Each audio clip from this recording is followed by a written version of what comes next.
Rain hammered the cold marble of the Gallagher family mausoleum, masking the gut-wrenching sobs of the most feared man in Boston. Richard Gallagher, a ruthless syndicate boss who had orchestrated the demise of rival empires without a single blink, was on his knees. He was completely broken, shivering over the fresh grave of his 6-year-old daughter, Clara. He had buried a small, charred casket just hours ago after a targeted car bomb tore his world apart. But as the freezing November wind howled through the desolate cemetery, a small, trembling figure stepped out from behind a weeping willow. A homeless teenage girl in rags slowly approached the kneeling giant, leaned into the driving rain, and whispered the 7 words that would ignite a bloody war. "Sir, she is still alive." The Mount Auburn cemetery was swallowed by the grey, oppressive twilight of a late November storm. The biting wind carried the scent of wet earth and decaying autumn leaves, sweeping through the sprawling Gothic headstones. For decades, the Gallagher crime family had ruled the underbelly of Boston, controlling the eastern seaboard's shipping ports, underground casinos, and lucrative union contracts. Richard Gallagher was the undisputed architect of this modern empire. Standing at 6'3", with shoulders like granite and a reputation forged in ice and iron, Richard was a man who commanded absolute obedience. But today, the feared Don of the Gallagher syndicate was nothing more than a hollowed-out, shattered father. 2 weeks ago, the unthinkable had happened. The war with the rival O'Connor faction had been escalating, but there had always been an unwritten rule. Families were off limits. That rule was incinerated outside the heavy iron gates of St. Jude's Preparatory Academy. Richard's armored Lincoln Navigator, waiting in the loading zone, had detonated in a massive ball of hellfire. Richard had been delayed inside the school's administration office, negotiating a donation. His driver, Peter, and his 6-year-old daughter, Clara, were already in the car. The police report, signed off by Dr. William Aris at the Suffolk County Medical Examiner's Office, stated that the intense heat of the phosphorus-laced explosives had left almost nothing behind. Dental records and a fast-tracked DNA match, facilitated by a private forensics lab on 4th Street, confirmed the devastating truth. Now standing before the black marble slab that bore the name Clara Josephine Gallagher, Richard felt a piece of his soul rot away. He had sent his heavy-hitter bodyguards, Bronson and Ward, to wait at the main gates a half-mile away. He demanded isolation. He needed to weep without the watchful, calculating eyes of his underbosses judging his vulnerability. Richard collapsed onto the wet grass. The tailored fabric of his $5,000 Brioni suit soaked through, plastered to his shaking frame. He pressed his scarred hand against the cold stone of the mausoleum, his fingers tracing the freshly carved letters of his daughter's name. The tears came then, not silent, dignified tears, but raw, tearing sobs that clawed their way out of his throat. He cursed his money, his power, and the blood on his hands. He would have traded his entire empire, every offshore account, and every breath left in his lungs just to hear Clara's bright, ringing laugh one more time. "I'm sorry, my sweet girl," Richard choked out, his forehead resting against the granite. "I should have been in that car. I should have burned with you." For 20 minutes, the undisputed king of Boston's underworld surrendered entirely to his grief. He was so consumed by the deafening roar of his own despair and the relentless drumming of the rain that he did not hear the faint rustling of the dead leaves behind him. He didn't hear the snapping of a twig, nor the soft, hesitant footsteps approaching the marble steps of the Gallagher plot. It wasn't until a shadow fell over the grave, momentarily blocking the dim glow of the distant street lamps, that Richard's lifelong survival instincts flared. In a fraction of a second, the The weeping father vanished, replaced by the lethal predator who had survived 3 assassination attempts. Richard spun around, rising from the mud with terrifying speed, his hand instinctively diving into his overcoat.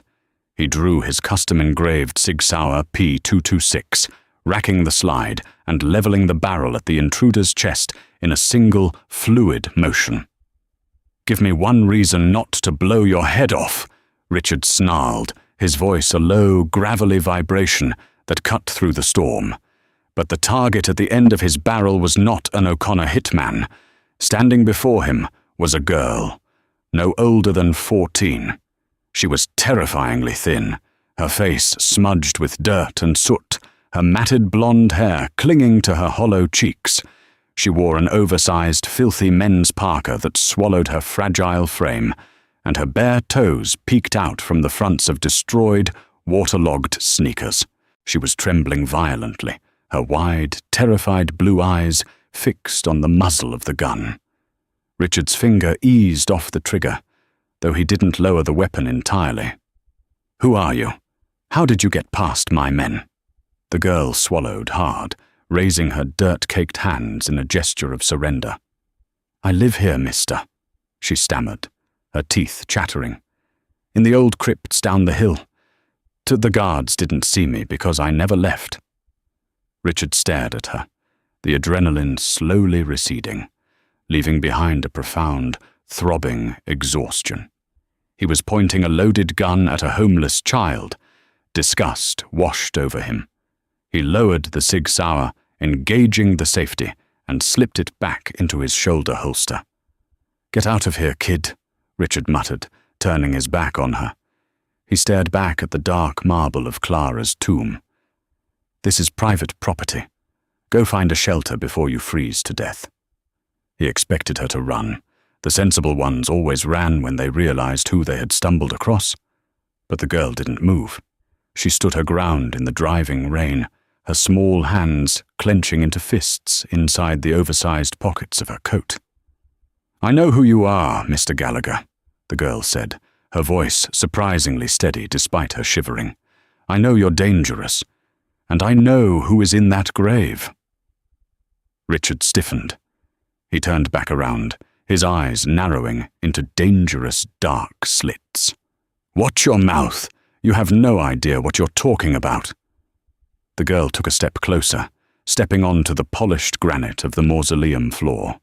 She looked up at the towering Mafia boss, a strange mix of profound pity and desperate courage in her eyes.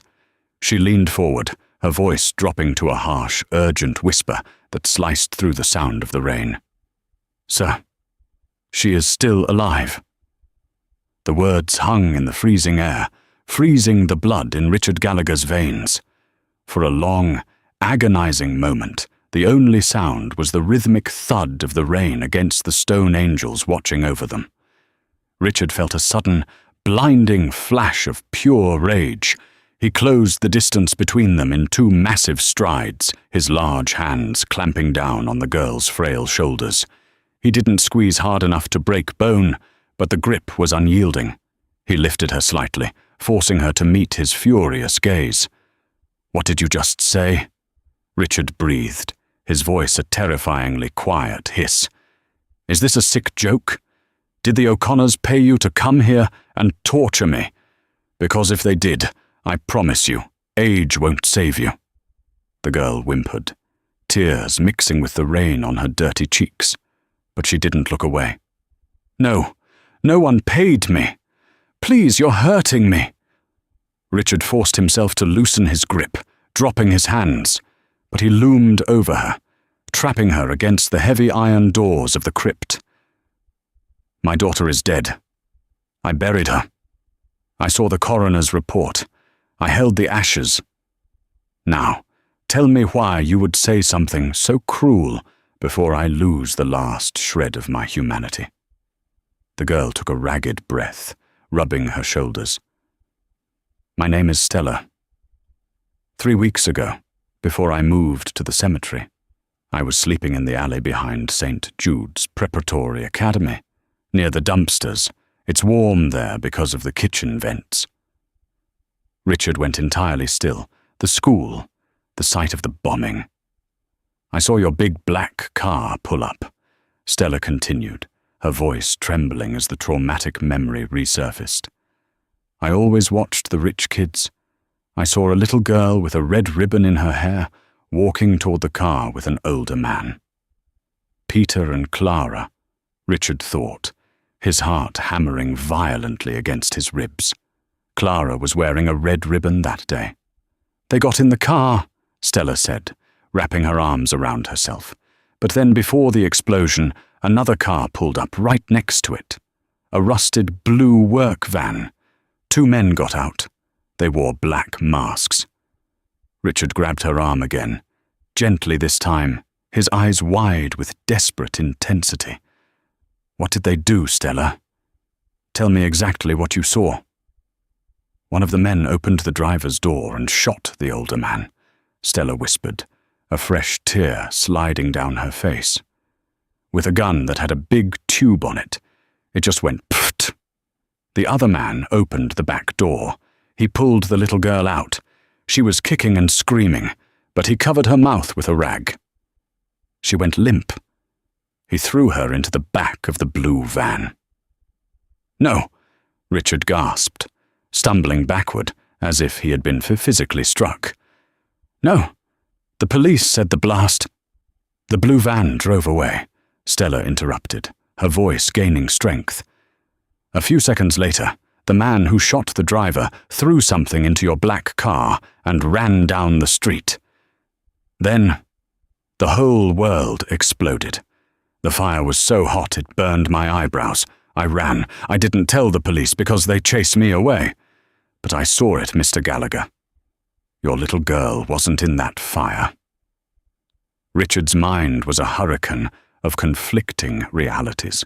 If Clara wasn't in the car, whose remains had he buried? The DNA report, the dental records. Who handled the aftermath? The realization hit him with the force of a freight train. When the bomb went off, Richard was trapped inside the school due to the lockdown. It was his second in command, his oldest and most trusted friend, Thomas Harrington, who had rushed to the scene. Thomas was the one who liaised with the corrupt police captain. Thomas was the one who personally transported the remains to the Hawthorne Private Forensics Lab. Thomas had handed Richard the sealed urn, his hand resting sympathetically on Richard's shoulder, telling him not to look, telling him to remember her as she was. Thomas had orchestrated the entire cover-up. The O'Connors hadn't planted the bomb. Thomas had. He faked Clara's death to break Richard, to leave him hollowed out and distracted, so Thomas could seize control of the Gallagher syndicate. And the body in the car? It was likely another child, a horrific sacrifice to make the illusion believable, or purely animal remains forged with a fake DNA paper trail. A guttural, animalistic sound ripped from Richard's throat. It was a sound of profound horror, followed immediately by the terrifying awakening of a sleeping dragon. The grieving father died in the rain on the steps of the mausoleum. In his place stood the ruthless Don, calculating, cold and thirsty for blood. "Why are you telling me this now?" Richard demanded, his tone entirely shifted. It was no longer emotional, it was tactical. Why wait 2 weeks?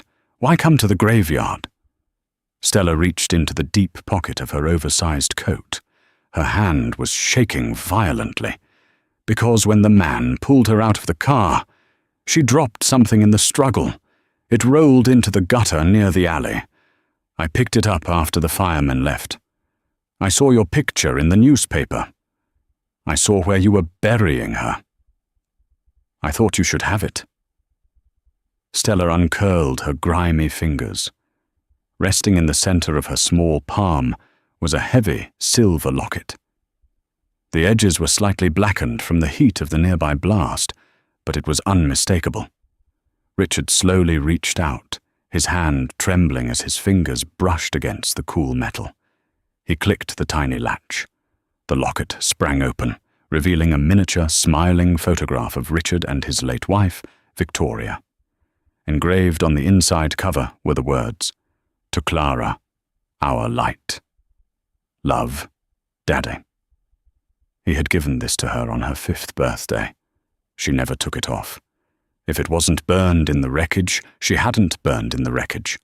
Clara was out there, kidnapped, held hostage, or worse, sold to enemies by the man Richard had trusted with his life.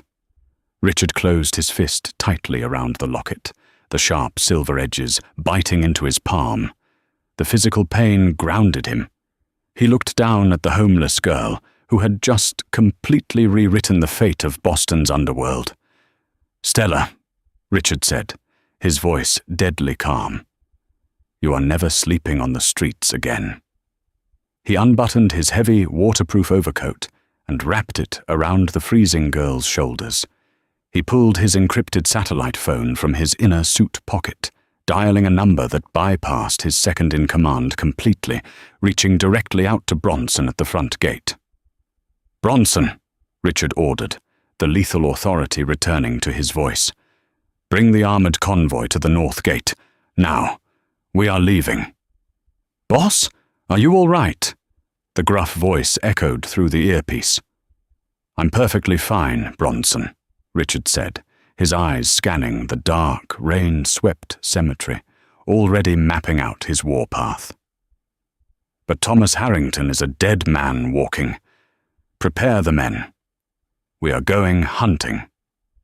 The interior of the armored Mercedes-Benz G-Class was practically entirely silent, save for the rhythmic, heavy thumping of the windshield wipers fighting the torrential Boston downpour. In the back seat, Richard Gallagher sat as still as a carved gargoyle. The heavy, damp wool of his coat was wrapped tightly around the shivering frame of 14-year-old Stella, who sat curled in the corner of the plush leather seat, her wide blue eyes darting around the luxurious cabin. She had never been inside a vehicle that didn't smell of stale smoke or bleach, let alone a custom, bulletproof fortress on wheels. In the passenger seat up front, Bronson, a mountain of a man with a jagged scar running from his ear to his collarbone, kept his hand resting casually near the grip of his submachine gun. He glanced at his boss through the rearview mirror. Bronson had been with Richard for 15 years. He knew the Don's moods, his silences, and his wrath. Right now, the silence radiating from the back seat was the most terrifying thing Bronson had ever witnessed. It was the calm of a tsunami, drawing the ocean back before it wipes a city off the map. "Take us to the Blackwood estate, Bronson," Richard said, his voice completely devoid of its former grief. It was sharp, cold, and entirely focused. "And initiate a total comms blackout for the inner circle. Use the analog burners. If Thomas Harrington calls, tell him I am inconsolable and have locked myself in the East Wing." Bronson's thick eyebrows shot up, but he didn't hesitate. "Understood, boss. Blackwood is on lockdown." The Blackwood estate was Richard's off-the-books fortress. Tucked away on 60 acres of dense, private forest just outside of Salem, it was invisible to satellites, completely off the grid, and guarded by ex-military private military contractors who answered only to Richard. It was where the Gallagher family went to earth when the streets ran red. As the heavy iron gates of the estate swung open, parting the curtain of rain, Richard turned to Stella. "When we get inside, my housekeeper, Mrs. Higgins, is going to draw you a hot bath. She will give you warm clothes, and my private chef will cook you anything you want. You are under my absolute protection now, Stella. No one will ever hurt you again. But I need you to think. Think harder than you ever have in your life. That blue work van, did it have any markings? Numbers? Mud flaps with a logo?" Stella bit her lip, her brow furrowing, as the SUV rolled to a stop beneath the grand portico of the mansion. It was really rusted, Mr. Gallagher, and fast, But when it peeled out, it went over a puddle. The street light hit the back doors. There was a faded sticker, a white circle with a red lightning bolt through it, and the word Apex underneath. That's all I saw before the explosion knocked me down. A red lightning bolt. Apex. Richard's mind raced through the Rolodex of Boston's underworld. Apex Industrial was a defunct shipping company, bought out 3 years ago by a shell corporation. A shell corporation tied to the very port unions that Thomas Harrington personally managed. The puzzle pieces clicked together with sickening precision. An hour later, Stella was safely tucked into a guest suite, eating her 3rd bowl of hot stew, guarded by 2 men outside her door. Richard, having showered and changed into a crisp black tailored suit, stood in his cavernous oak-panelled study. The fire roared in the hearth, casting dancing shadows over the antique mahogany desk. The heavy double doors creaked open. Bronson stepped in. "Boss, Thomas is here." Richard's jaw clenched so tight he felt his molars grind. Thomas, the man who had stood beside him at his wedding. The man who was Clara's godfather. The man who had handed Richard a fake urn full of ashes and patted his back while Richard wept. "Send him in," Richard whispered softly. "And Bronson? Make sure our guest is completely unseen." Richard immediately slumped into his heavy leather armchair. He grabbed a half-empty crystal decanter of Macallan and poured a generous measure into a glass, intentionally spilling a few drops on the mahogany. He ruffled his hair, letting his shoulders collapse, forcefully burying the lethal predator and dragging the shattered, weeping father back to the surface. It was the hardest acting performance of his life. Footsteps echoed on the hardwood. Thomas Harrington walked into the study. He was a handsome man in his late 40s, impeccably dressed in a charcoal pinstripe suit, his silver hair perfectly coiffed. He carried an aura of deep, sorrowful sympathy. A mask so flawless Richard would have believed it just 2 hours ago. "Richard, my brother," Thomas said softly, his voice thick with practiced emotion. He walked around the desk and placed a warm, firm hand on Richard's shoulder. The touch sent a violent shock of revulsion through Richard's system, but he forced himself to lean into it, to let a ragged sigh escape his lips. "Thomas," Richard croaked, staring blankly at his scotch. "I can't do this. I went to the cemetery today. I stood in the rain for hours. I can't feel her anymore. She's really gone." "I know, Ricky." "I know," Thomas murmured, squeezing his shoulder. "It's a nightmare. But you have to stay strong. The men are looking to you. The O'Connors are smelling blood in the water. They think you're weak right now. You need to let me handle the street operations until you recover." There it was, the power grab, wrapped in the soft velvet of brotherhood. "You're right," Richard lied, his voice trembling perfectly. He looked up at Thomas with bloodshot, desperate eyes. "I can't lead right now, Thomas. I see her face every time I close my eyes. Take the reins. Move the shipments. Do whatever you need to do to keep the family secure." A subtle, almost imperceptible gleam of triumph flashed in Thomas's eyes. It was gone in a microsecond, but Richard caught it. The viper had taken the bait. "I won't let you down, Richard. I swear it on my life," Thomas vowed solemnly. "You just swore away your life," Richard thought, taking a sip of the burning liquor to hide the lethal sneer forming on his lips. "Leave me, Thomas. I need to be alone." As soon as the study doors clicked shut, the illusion shattered. Richard sat up straight, his spine like a steel rod. He pressed a button under his desk. A hidden panel in the bookshelf slid open, revealing a state-of-the-art tactical command center. Sitting at a bank of glowing monitors was Harrison, the syndicate's chief intelligence officer. "Harrison," Richard said, his voice cold and commanding, "track every move Thomas makes, And look up Apex Industrial. Find me the properties they own, specifically anything near the shipping yards. We are going hunting tonight." By 2 a.m., the storm had finally broken, leaving the Boston streets slick and reflecting the jaundiced glow of the street lamps. 3 black, unmarked tactical SUVs rolled silently through the derelict warehouse district of South Boston. This was a forgotten corner of the city, a graveyard of rusted shipping containers, crumbling brick facades, and chain-link fences choked with dead vines. Inside the lead vehicle, Richard was no longer wearing his Brioni suit. He was dressed in matte black tactical gear, a Kevlar vest strapped tightly over his chest, his dual Sig Sauers loaded with armor-piercing rounds. Bronson sat beside him, racking the slide of an assault rifle. "Target acquired, boss," Harrison's voice crackled through their earpieces. "Property 404, registered to Apex Industrial. Heat signatures show 5 hostiles inside, and 1 small stationary thermal signature in a heavily reinforced back room." Richard's heart slammed against his ribs. A small thermal signature. Clara. She was really here. "No explosives.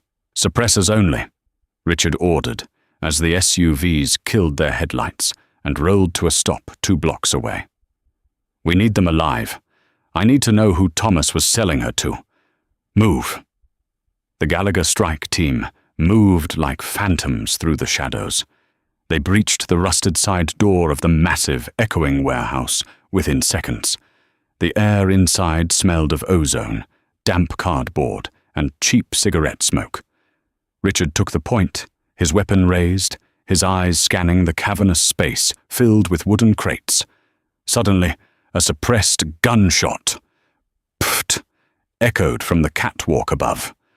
One of the armed guards standing near a makeshift office plunged forward, tumbling off the second-story railing and crashing into a stack of wooden pallets, dead before he hit the ground. Richard and his men instantly dropped into cover behind a rusted forklift. Richard signaled his men to hold their fire. That shot hadn't come from his team. Someone else was in the warehouse. A shadow detached itself from the steel rafters above. A figure dropped gracefully onto a shipping container, then vaulted silently to the concrete floor.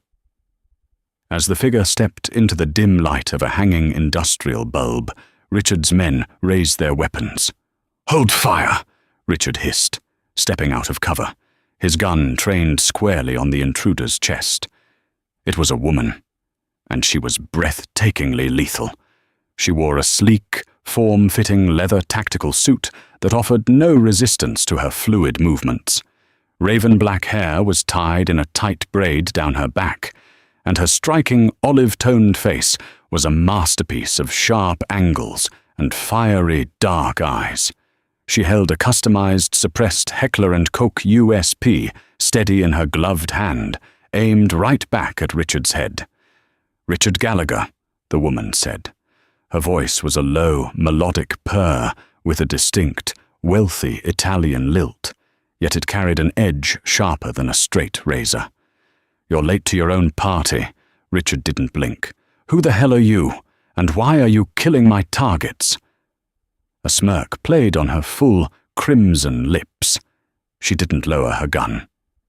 "My name is Isabella Rossi, and these men don't belong to you. They belong to a human trafficking ring operating out of Palermo. Your trusted lapdog, Thomas, brokered a deal to sell a very specific, high-value asset to my uncle to settle an old debt. The Rossi crime family, the Sicilian titans who controlled the Mediterranean ports. Richard knew them well by reputation.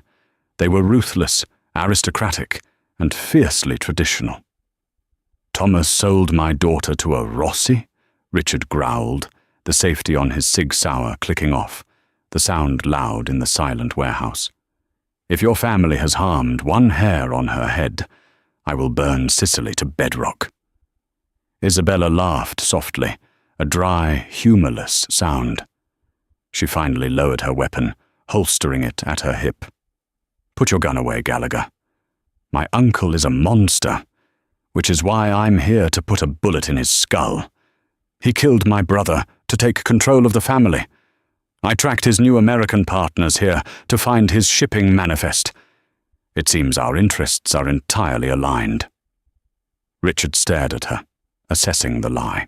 There was no fear in her eyes, only a burning, vengeful fire that mirrored his own. Isabella Rossi was a woman forged in the same violent fires he was. The air between them crackled with an undeniable, dangerous electricity. Two apex predators forced into a sudden, volatile alliance. "The girl in the back room," Richard demanded, stepping closer to her, his towering frame casting a shadow over her. "Is it Clara?" Isabella's expression softened just a fraction. "Let's find out." Together, the temporary allies moved through the warehouse. The remaining 3 guards were dispatched with terrifying efficiency, a synchronized ballet of violence between Richard's brutal firepower and Isabella's lethal, silent precision.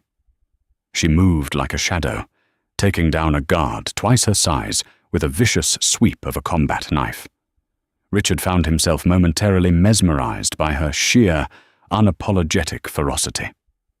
They reached the reinforced steel door at the back of the warehouse. Bronson stepped forward with a heavy breaching ram, shattering the lock in 2 massive hits. Richard kicked the door open, his heart in his throat. The room was small, lit by a single, swinging bulb. There was a cot in the corner, but the bed was empty. "No," Richard breathed, the word catching in his chest. He rushed in, tearing the thin blanket off the cot. On the pillow rested a small, familiar red ribbon. Clara's ribbon. "They moved her," Isabella said, her voice tight as she inspected a heavily encrypted laptop sitting on a metal folding table. She typed furiously, her fingers flying over the keys. "Damn it, we missed the transfer by 20 minutes. But I have the shipping manifest. They are moving her to the docks." Before Richard could succumb to the crushing wave of disappointment, a groan echoed from beneath a pile of discarded cardboard boxes near the door. Bronson reached down and yanked a terrified, bleeding man to his feet by his collar. It was one of Thomas's low-level thugs, a rat-faced man named Gregory. He had taken a grazing bullet to the shoulder from Isabella earlier. Gregory sobbed, his knees buckling as Bronson threw him to the concrete floor at Richard's feet. Richard slowly knelt down. The grieving father was entirely gone. The Don of Boston looked at the weeping thug with eyes as black and cold as the bottom of the ocean. He picked up Clara's red ribbon, wrapping it carefully around his knuckles. "Please, Mr. Gallagher," Gregory shrieked, spitting blood. "I didn't know. Thomas just told us to guard the room. I didn't know it was your kid." "Instant karma is a fascinating concept, Gregory," Richard whispered, his voice dangerously soft. He grabbed the back of Gregory's head, forcing him to look at the empty cot. "It dictates that the energy you put into the universe is returned to you tenfold. You helped steal a child from a father. So what do you think the universe requires me to do to you?" Gregory sobbed uncontrollably. "The docks! Pier 47. Thomas has a private yacht waiting. They're taking her to international waters tonight to hand her off to the Rossi cartel. Please, I swear to God." Richard looked up at Isabella. She gave a curt nod, confirming the information on the laptop. "Thank you, Gregory," Richard said politely. He stood up, smoothing the front of his tactical vest. He turned his back and began walking toward the exit. "Bronson?" "Yeah, boss." "Break his legs, both of them. Leave him here for the rats." Gregory's screams echoed through the abandoned warehouse as Richard and Isabella strode out into the cold Boston night. The clock was ticking. Thomas Harrington was at Pier 47 with Clara. The war had officially begun, and Richard Gallagher was bringing hell to the waterfront. The drive to the waterfront was a masterclass in tense, suffocating silence. The 3 black SUVs tore through the slick, rain-washed streets of Boston, blowing past red lights and weaving through the sparse late-night traffic. Inside the lead G-class, the atmosphere was electric with impending violence. Richard sat in the back, loading specialized hollow-point magazines into his tactical rig. Across from him, Isabella Rossi meticulously checked the silencer on her Heckler & Koch, her dark eyes reflecting the passing amber streetlights. My uncle, Don Vincenzo, does not broker deals through middlemen unless the merchandise is considered priceless, Isabella said, her voice cutting through the hum of the roaring engine. If Thomas Harrington promised him your daughter, Vincenzo is not sending a proxy. He will be on that boat to receive her personally. Richard's hands paused for a fraction of a second over his ammunition. Good. It saves me the trouble of buying a plane ticket to Palermo to hunt him down. Isabella leaned forward, the leather of her tactical suit creaking softly. Do not underestimate him, Gallagher. Vincenzo is a butcher. He murdered my brother, Carlo, at the dinner table while we were eating Sunday roast. He smiled while he did it. He surrounds himself with the Corsican Guard, ex-mercenaries who feel absolutely no pain and no remorse.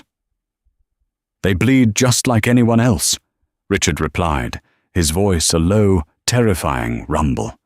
He met her gaze, the raw, unadulterated grief of a father, mixing with the icy resolve of a mob boss.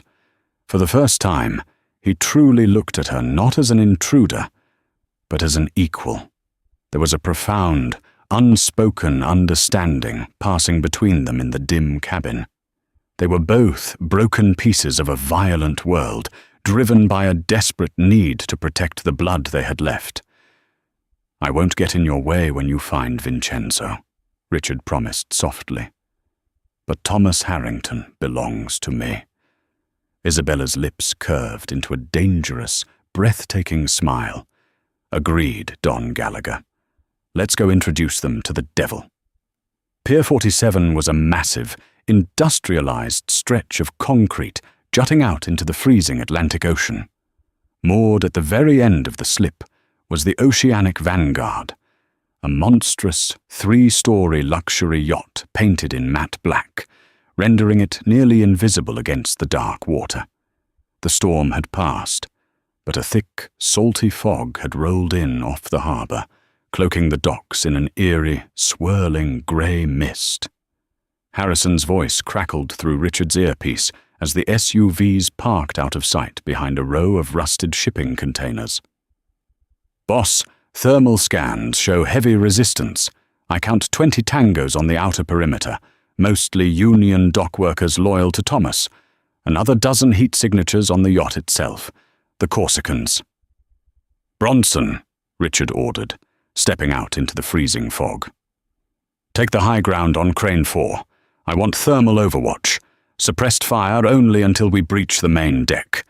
Isabella and I are taking the water route. Bronson nodded, racking the bolt of his heavy sniper rifle. Happy hunting, boss. Richard and Isabella moved like ghosts through the mist.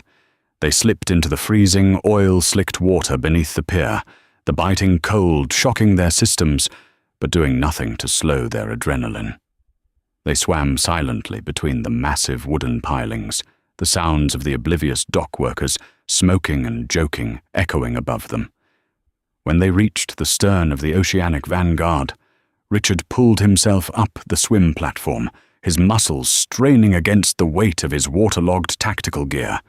He reached down, grasping Isabella's gloved hand and hoisting her up beside him with effortless strength. For a brief second, their bodies pressed together in the narrow space, dripping seawater, chests heaving. Richard could smell the faint scent of jasmine and gunpowder on her skin. "Ready?" he whispered, his eyes locked on hers. "Always," she breathed back, drawing her blade. They breached the lower deck simultaneously. It was a masterclass in synchronized lethality. 2 Corsican guards patrolling the aft deck never even saw the shadows that consumed them. Richard snapped the neck of the first guard with a brutal, fluid twist, lowering the massive body silently to the teak deck. Isabella slipped her combat knife between the ribs of the second, covering his mouth as his eyes rolled back. A terrifyingly graceful dance of death. They moved up the spiral glass staircase to the main salon. The opulence of the yacht, white leather couches, crystal chandeliers and mahogany bars, stood in sickening contrast to the human trafficking deal happening inside. Through the frosted glass of the main stateroom double doors, Richard heard the sound that stopped his heart entirely. A sharp, terrified sob. "Daddy!" a small voice cried out. Clara. Richard's vision tunneled. The tactical patience he had honed over 2 decades evaporated in a blinding flash of paternal rage. He didn't wait for Isabella's signal. He didn't check for tripwires. He raised his combat boot and kicked the heavy mahogany doors with the force of a battering ram, shattering the locking mechanism and sending the doors flying inward off their hinges. "Thomas!" Richard roared, stepping into the glaring light of the stateroom, his dual Sig Sauers raised and leveled. The stateroom was massive, but the tension inside was suffocating enough to crush coal into diamonds. Standing near a sprawling king-sized bed was Don Vincenzo Rossi, a silver-haired, impeccably dressed Italian patriarch with eyes like dead black stones. Surrounding him were 4 elite Corsican mercenaries, their submachine guns instantly raising toward the door. But Richard's eyes didn't register the cartel boss. His gaze locked onto the far corner of the room. There, cowering in a torn, dirty velvet dress, was Clara. Her blonde curls were matted, her face stained with tears and soot from the alleyway.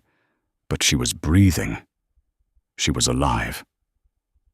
Standing directly behind her, his forearm pressed brutally against her small throat, and a silver revolver pressed to her temple, was Thomas Harrington, the man who had smiled at Richard's wedding, the man who had fake cried at the mausoleum just hours ago. Thomas's face drained of color as he stared at the terrifying, heavily armed apparition of his boss. He had expected a broken, weeping man locked in an estate. Instead, the Grim Reaper himself had kicked down the door. "Ricky!" Thomas stammered, his hand shaking violently against Clara's head. "How did you find us? You're supposed to be mourning." "Let her go, Thomas," Richard commanded, his voice dropping to a terrifying, absolute calm. He didn't blink. He didn't breathe. His fingers tightened fractionally on the triggers of his twin pistols. "Let my daughter go, and I will grant you a quick death. Keep your hand on her, and I will show you what hell actually looks like."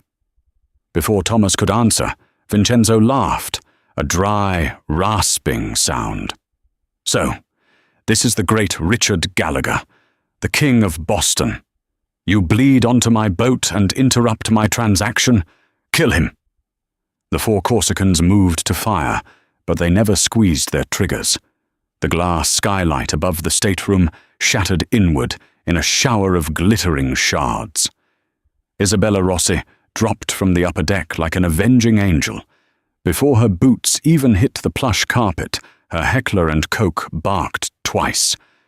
Pft! Pft! 2 Corsicans dropped dead, perfectly placed bullet holes right between their eyes. Simultaneously, the massive window on the port side of the cabin exploded inward. Bronson, positioned half a mile away on the crane, had finally found his thermal angles. 2 heavy, armor-piercing sniper rounds tore through the remaining 2 mercenaries, painting the white leather walls crimson. In a span of 3 seconds, Vincenzo's elite guard was entirely wiped out.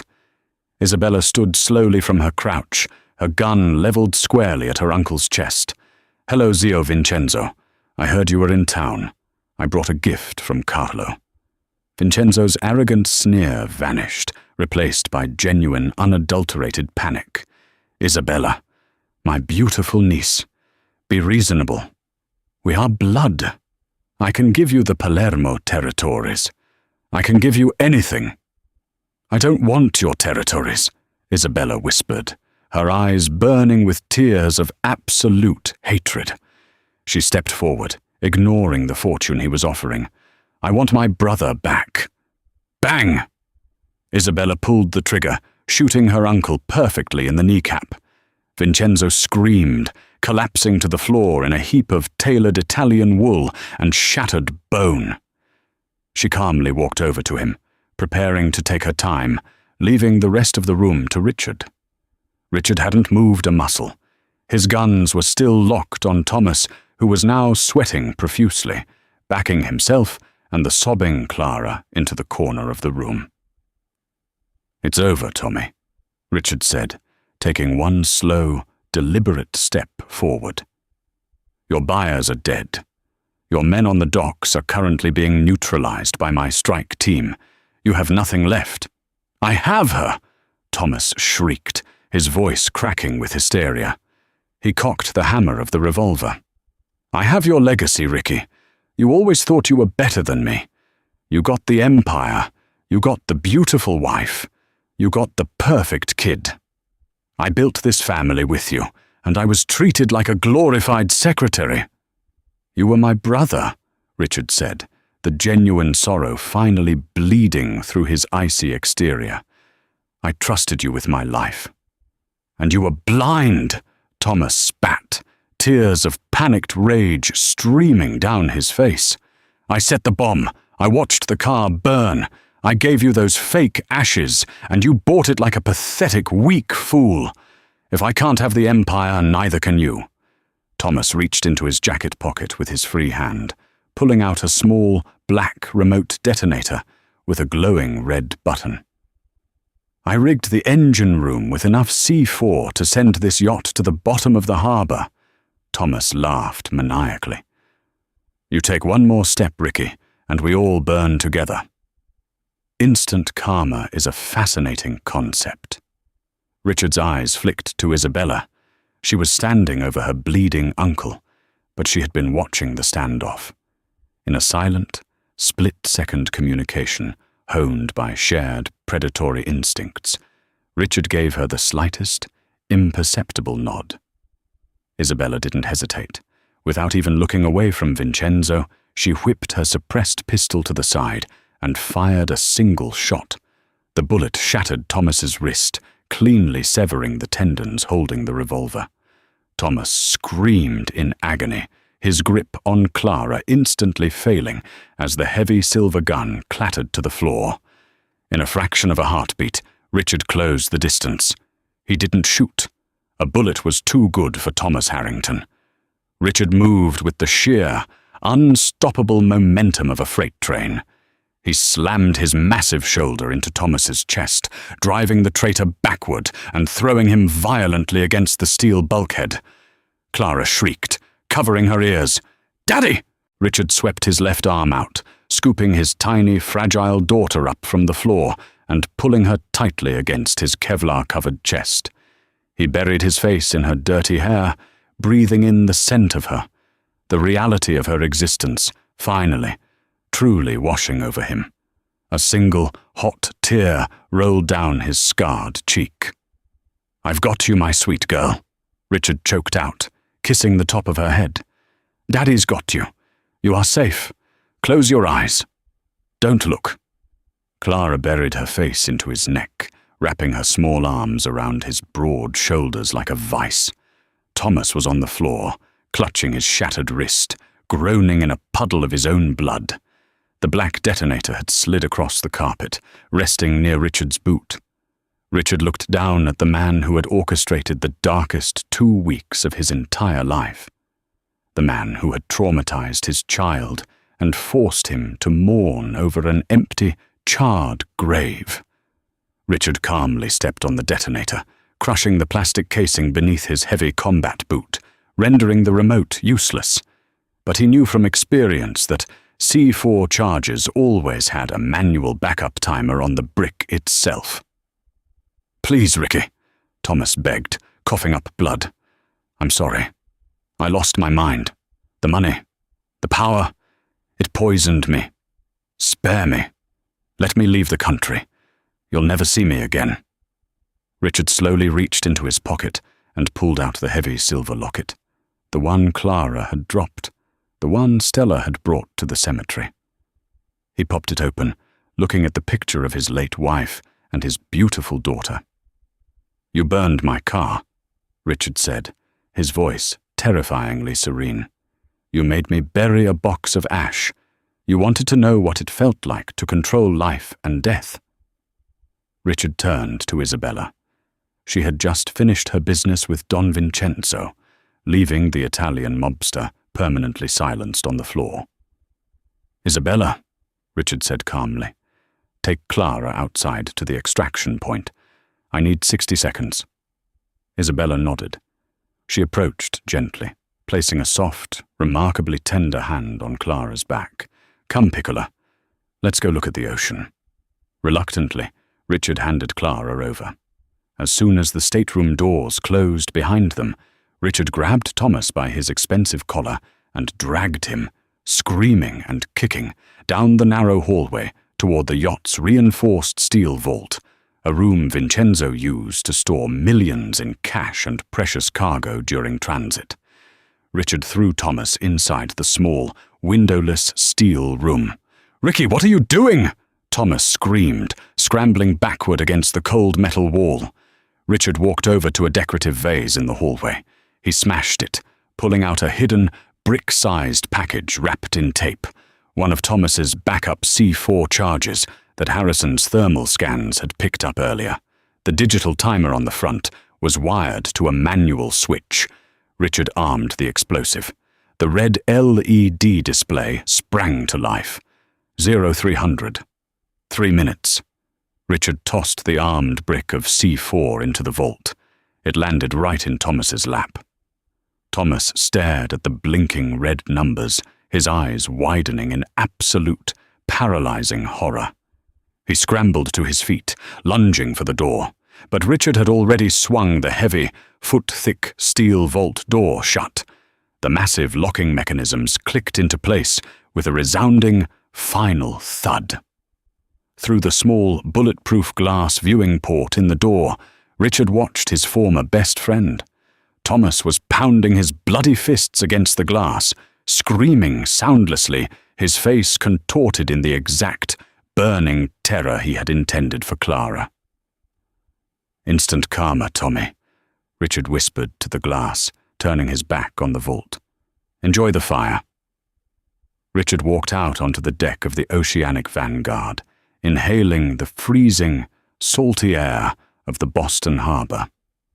At the end of the pier, surrounded by his heavily armed men, stood Isabella Rossi, and in her arms, clutching a thick tactical jacket around her small frame, was Clara. As Richard walked down the gangway, a muffled, deep-seated thump vibrated through the hull of the yacht behind him. The steel groaned, the back half of the massive boat violently shuddering as the contained explosion ruptured the internal hull, safely isolated within the vault, but devastating enough to send the multi-million-dollar vessel slowly sinking into the dark, freezing waters of the Atlantic. Thomas Harrington was gone. The debt was paid. The freezing Atlantic water rushed into the shattered hull of the Oceanic Vanguard, dragging the multi-million-dollar tomb of Thomas Harrington down into the dark harbor. Standing at the edge of Pier 47, Richard Gallagher didn't watch the traitor sink. His eyes were entirely locked on the small, trembling figure, wrapped in a heavy tactical coat. Isabella Rossi stood a few paces away, watching with quiet respect as the ruthless Don dropped to his knees on the wet concrete. He opened his arms. Clara, her blonde curls matted with dirt, let out an exhausted sob and sprinted into his chest. "I'm here, baby," Richard whispered, burying his face in her neck, his broad shoulders shaking as the crushing relief of a father washed over him. "The monsters are gone." "He was so mean, Daddy," Clara cried, her small fingers gripping his Kevlar vest. "Uncle Tommy said you were never coming back." "Uncle Tommy was a liar," Richard said softly, kissing her forehead, "and he just paid his toll." Let's go home." By sunrise, the Blackwood estate was bathed in the golden light of a new morning. Inside the sprawling mansion, the heavy atmosphere of grief had been entirely scrubbed away.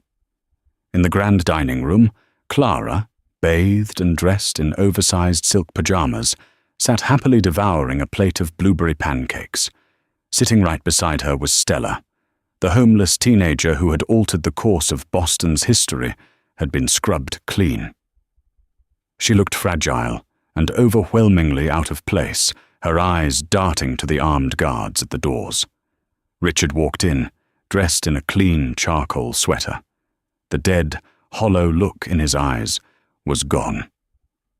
He approached the two girls, placing a gentle hand on both of their shoulders, and set the slightly scorched silver locket onto the polished wood table.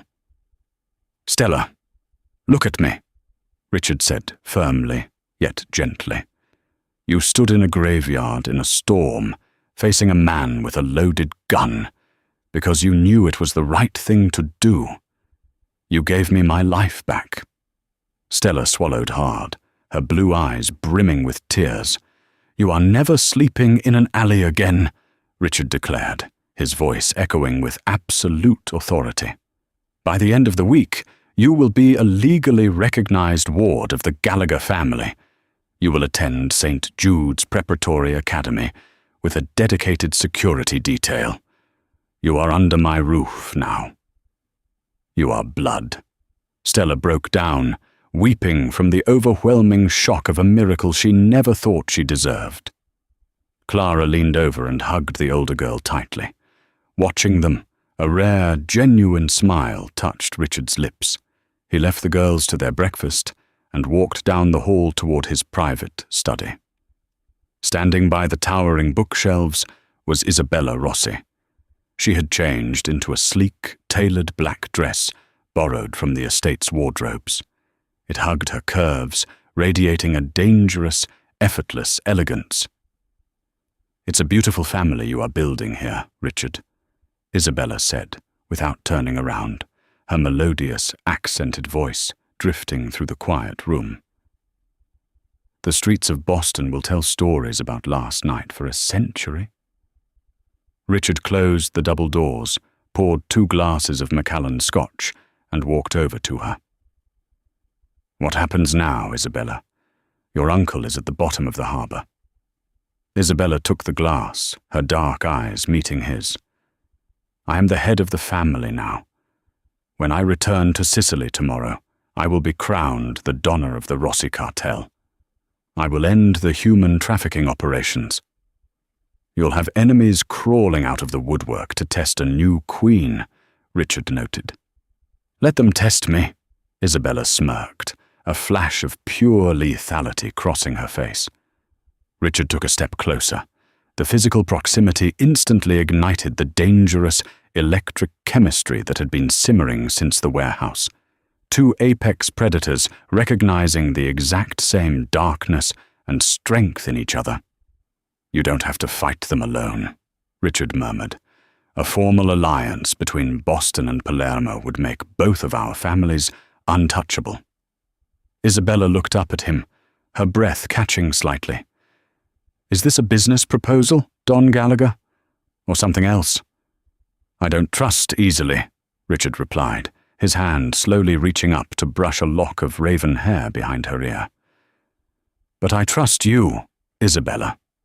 You saved my daughter." Isabella leaned into his touch. "Boston is terribly cold, Richard.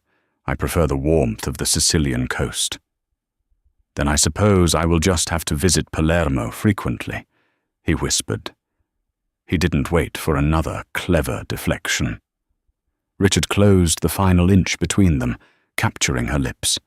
The kiss was consuming, a collision of fire and steel, holding the desperate relief of survival and a deep, burning promise. When they finally broke apart, Isabella rested her forehead against his chest, a radiant smile breaking through her guarded expression. "Pack your bags, Richard," Isabella whispered. "I have an empire to claim, and I want the King of Boston standing beside me when I do." What an absolutely breathtaking and explosive conclusion to our story. We saw instant karma perfectly delivered to the traitorous Thomas Harrington, sealed inside a sinking vault of his own making. Richard Gallagher not only rescued his precious daughter Clara, but completely honored his promise to Stella, changing the brave, homeless girl's life forever by bringing her into the Gallagher family. And the undeniable fiery romance between the King of Boston and the new Queen of Sicily, Isabella Rossi, proves that even in the darkest and most dangerous underworlds, loyalty and love can forge an unstoppable empire. If you were on the edge of your seat during this thrilling, real-life inspired Mafia drama, please hit that like button right now. Subscribe to the channel and turn on notifications so you never miss our dramatic storytelling videos. Share this story with your friends and drop a comment below. Did Thomas get the exact karma he deserved? Let us know.